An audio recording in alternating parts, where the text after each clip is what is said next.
अस्सलाम वालेकुम guys, welcome back to my new video. उम्मीद करता हूँ कि आप सब लोग खैरियत से होंगे। गाइस, आज की वीडियो में जो हमारा टॉपिक होने वाला है वो होगा इंटरफेरेंस ऑफ साउंड वेव्स। ठीक है, आज हम साउंड वेव्स के बारे में स्टडी करेंगे कि ये कौन सी वेव होती हैं, इलेक्ट्रोमैग्नेटिकल वेव्स होती हैं या फिर कौन सी होती हैं।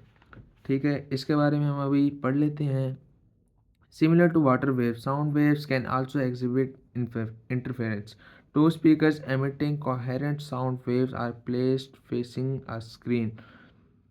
यानी कि ये पूरा एक हमें पहले सेटअप करना पड़ता है, उस पर ये एक्सपेरिमेंट परफॉर्म होता है। The sound waves from both sources overlap creating a region of constructive and destructive interference. This interference pattern can be visualized by using a microphone or a detector to measure the intensity of sound at various points on the screen. इसके बाद सारी इसकी explanation आती है setup की, क्या क्या होता है इसमें, ये पढ़ लेते हैं।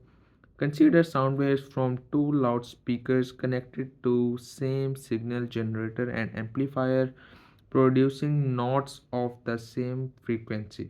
Sound waves being longitudinal waves consists of compressions and rarefactions. At some points, constructive interference occurs because their compressions or and rarefactions align and the sound appears louder. यानी कि हमारे पास लाउड साउंड कब आएगी, जब कंस्ट्रक्टिव इंटरफेरेंस अकर होगा और कुछ पॉइंट्स पे कंप्रेशन और रेयरफेक्शन अपीयर होगी। ठीक है, तब हमारे पास लाउड साउंड प्रोड्यूस होगी। Destructive interference occurs at some points when compression align with a rarefaction and vice versa resulting in quieter sound. यानी कि हमारे पास आवाज़ हल्की कब होगी, जब कुछ पॉइंट्स पर कंप्रेशन और रेयरफेक्शन अपेयर होंगे वो या उसके उलट होगा। ठीक है, वहाँ पे हमारे पास क्वाइटर साउंड प्रोड्यूस होगी। This principle is use in noise cancellation headphones, जिसमें इसकी एग्जांपल जो है आजकल एयरबड्स में होती है ENC mode, environmental noise cancellation, उसमें भी यही फिनोमेना यूज़ किया होता है इंटरफेरेंस ऑफ साउंड वेव्स का। ठीक है, इसके बाद जो हमारे पास नेक्स्ट टॉपिक है, बहुत ही इंपॉर्टेंट लॉन्ग क्वेश्चन है, वो है interference of light waves.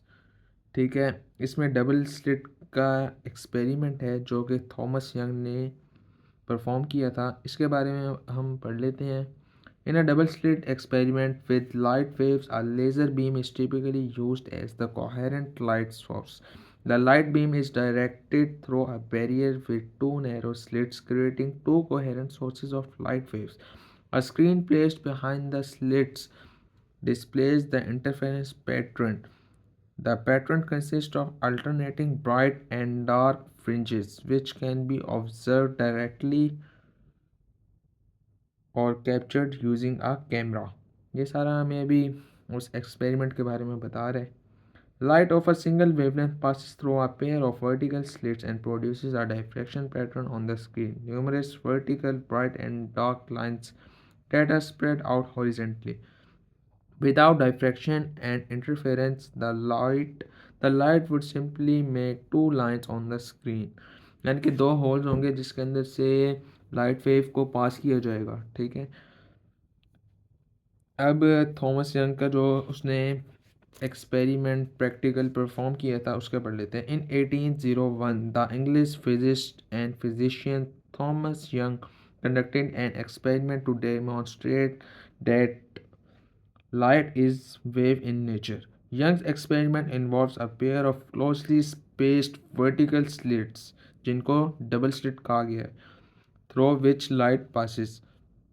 Initially, Young allowed sunlight which contains multiple wavelengths to pass through a single slit.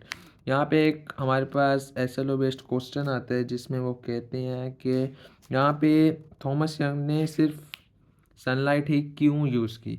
इसका आंसर है क्योंकि जो सनलाइट है वो मल्टीपल वेवलेंथ्स कंटेन करती है, जिसकी वजह से यंग ने सनलाइट यूज़ की अपने एक्सपेरिमेंट में।